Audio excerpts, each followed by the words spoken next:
hottest entertainment news here on SNN's Extra Hot ngayon. A blossoming admiration, Ryan Bang, crush nga ba ang newest Showtime horado na si Georgina Wilson? Hindi lang, walang crush yun. Meron siya, meron siya boyfriend, di ba? Very pretty, very parang, angel. Hindi ako kaya yun, hindi ako gwapo eh. Sobrang bait ni Ryan. As in, like, he really helps me with the comments and he says, dapat itong gawin mo. So, sa Thursday ata or sa Friday, magsasample kami sa bike. A controversial project.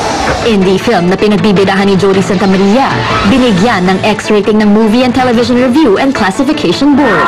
Meron 3 board members dito na sumuri at nakita nga nila na yun nga yung rating na binigay nila dahil sa mga ibang eksena. Pwede sila mag-appeal within 5 days para sa second review. Pero ito yung ating recommendation sa rating. Hindi naman natin sinasabi sa manlilikha na tanggalin niya yung eksena na yon. Nasa sa kanya yon. Ayon sa direktor ng pelikula, nakahanda silang umapela. I think importante talaga yung eksena na gusto nilang patulan. Although medyo sensitive siya, we applied naman for an R18, which means it's for adults. We've screened it sa ibang bansa. It has been screened uncut. Sana sila rin na mapalabas siya for the Filipinos na kung ano rin yung same version na napanood sa ibang bansa.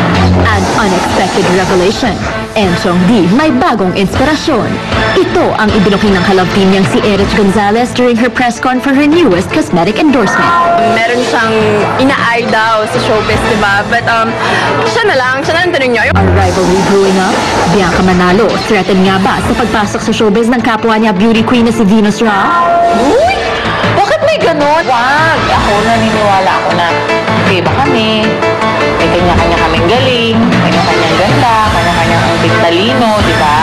Kung mas kasasaya niya yung ganong klaseng fit, kasasaya kong ganito, why not? Pero kung pagsasama niyo kami, good! More explosive showbiz controversies are yet to be revealed. Ito ang SNN Showbiz News ngayon.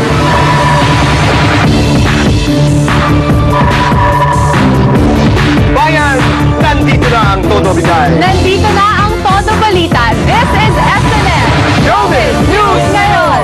Hi, Tito Boy. Good Hi, morning. Bianca. Good evening and isang mayamang gabi. Ay, You like that? gabi. Oo. Okay.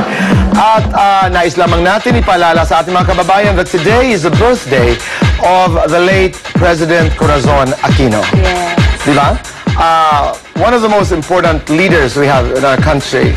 It's kind of ironic kasi parang medyo naging magulo yung balita today tapos it's the birthday pala of President Cory. Diba? Parang you don't know how to feel about it. Ako personally, I was very much affected syempre sa mga Correct, sa mga balita. Yes. Oh, dahil isang simbolo ng demokrasya, hindi ba? And, sabi nga natin, lahat natin nalalampasan at malaking bahagi tayo bilang mga tao sa solusyon ng ating mga problema sa country.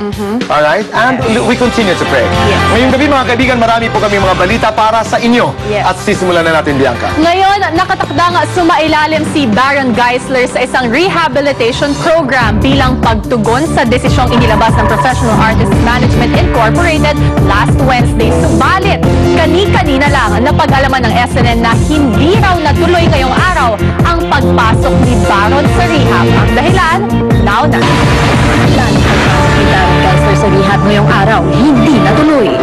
Kahapon, sa pag-file ni Baron Geisler ng kaso laban kay Yasmin Kirby sa Office of the Ombudsman, sinabi nito ang plano niyang pumasok na ngayong Martes sa rehabilitation facility. Hospital muna, executive check-up by tomorrow. Tuloy-tuloy na yan, Pero kanina, hindi raw natuloy ang pagpasok ni Baron sa facility, ayon na rin sa kapatid niyang si Donnie. I think there is still talking yung mga doctors tapos he still has to go through that check-up before siya makapasok sa rehab. Wala rin daw katotohanan ng espekulasyon na dinedelay lang daw ni Baron ang pagpasok niya sa rehab. Ano naman, we're taking every measure and step na kailangan gawin before he enters. Pero marami rin siyang tinatapos. Like this week he had that hearing and now we're syempre, we have to scout places where he can stay muna.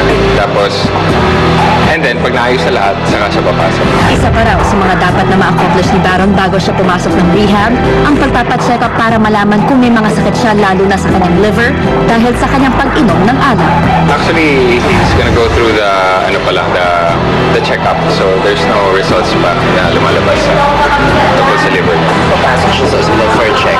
Oh yeah, definitely. Kailangan talaga ma-check up yung whole system niya.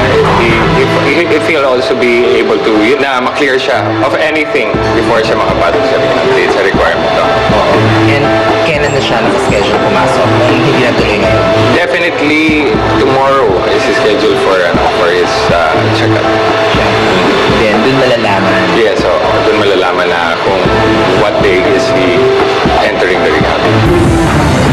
Ay mga kaibigan, ayaw ko pong palampasin itong kwentong ito ni Bianca dahil kanina po sa naganap na sumabog na bus ay nagkaroon ng investigasyon at kinausap ang driver because that's part of the investigation, hindi ba? Na kinakausap ang driver kung ano ang nangyari and what happened. Niya. Anyway, RedditInquirer.net. And actually, nalaman ko sa isang writer here in ABS, si Theodore Boborol. Ang pangalan pala ng bus driver is Maximo Peligro.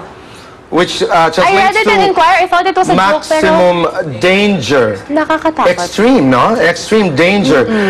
So ako naman ang tanong ko dyan ay ito ba yung aksidente lamang? Ito ay may kinalaman ba? Ito ba ay may cosmic meaning? There are things that we don't understand. No? But that's really strange. Interesting trivia. Very, very interesting trivia. Alright. So mga kaibigan, mula sa naganap na alitang sangkot si Baron, ito naman ang isang banggaan di umano noon na nauwi na sa batian. Ang ating tinutukoy ang halos isang taong kontrobersiyang sangkot sina Chris Aquino at Rufa Gutierrez. Now na. Chris Aquino at Rufa Gutierrez muling nagkita matapos ang kontrobersyal na iringan nila noon. Okay. Aminin mo, ibang level ang saya dito. Well, I know. You don't have to rub it in, Chris. Siyempre, I'm sad din. So, Of course. sana wag mo naman, dagdagan. Okay. No, but we run in circles. We run in circles. We don't say goodbye. We run in circles. Ano ka ba, we're neighbors? Mga kaibigan, huwag po kayong aalis. Magbabalik pa po ang Ito ang kontrobersyal na mga kaganapan last March 7 of 2010 sa Showbiz Sunday talk show na The Buzz. Mainit na pinag-usapan sa bawat sulok ng showbiz ang pag-walkout na ito ni Rufa Gutierrez dahil umano kay Chris Aquino. Ilang linggo rin nagkaroon ng palitan ng mga salita sa pagitan ng dalawang kampo. Ngayon, after less than a year, muling nagtagpo si Rufa at Chris sa isang lounge at resto sa Parañaque noong Sabado. Sa isang tweet ni Rufa Gutierrez last Saturday, sobrang saya nito sa naging pagkikita nila ni Chris. Tila nabunutan daw siya ng tinik nang magbatian sila ng dating co-host. Sa entertainment blog site naman na www.darlasauler.com, agad kinumpirma ng Queen of All Media ang unexpected reunion nila ni Rufa. Ilan sa mga kasama ni Chris who witnessed that special moment, ang kanyang dating leading man na si Lito Ocampo at ang kanyang friendship Ai. Kaya ibinahagi ni Ai sa SNL ang naging pagkikitang ito ng dalawa. Lumabas kami ni na friendship, tsaka ni Diet and yung mga friends ni Diet. Niyaya niya ka lumabas, labas tayo kasi never pa siyang nakakapunta sa Opus and ako rin. Sabi niya para naman hindi tayo mo ang eng-eng. Nagkataon na meron silang party rin. Ako nakita ko na lang si Rufa na sumisigaw na siya. Ay! Si Rufi! Parang hi, hello sila. Pero sabi niya, ayan, nagbatian na kami, bongga. Mistula rin itong reunion for the comedy queen and Rufa dahil after their tandem sa morning show na Rufa and I, muli rin silang nagkita nito. Mas matagal yung paiiyakapan namin kaysa yung chikahan na Mas yung parang na-miss namin yung isa't isa. Tagal ko na siyang hindi nakita. Siguro mga 5 months na. Rufi, I miss you! And sana magkita ulit tayo. Tama nga, sinabi Gano'n Tito ang Boy balita na yan. we run in circles. Imagine We do. video mo yun from March last year, tapos din nangyari ngayon. That's true.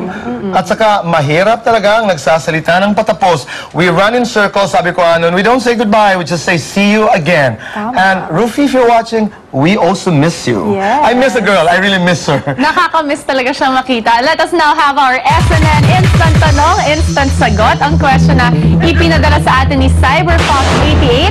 Ano po masasabi ni Kim sa love team na Jewelrald?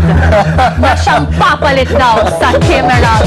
Napakalakas ng Dali naman. statement, parang ako ang na-tense. Nabigla ko doon, Jewel Round. Okay, pues, para sa'yo, Cyber Fox, aalamin natin kay Kim kung magugustuhan niya ang ideyang yan. Abangan mo yan. At susunod, Von Navarro, ipinakalala na raw ang kanyang non-showbiz girlfriend sa kanyang mga anak. That's very nice. I wanna say that again, that's nice. Mukhang iba na yung Vong, ha? At taping ng serye ni Gerald Anderson na Buhawi Siya. Ating sisilipin, mga kaibigan. Next, sa SNN.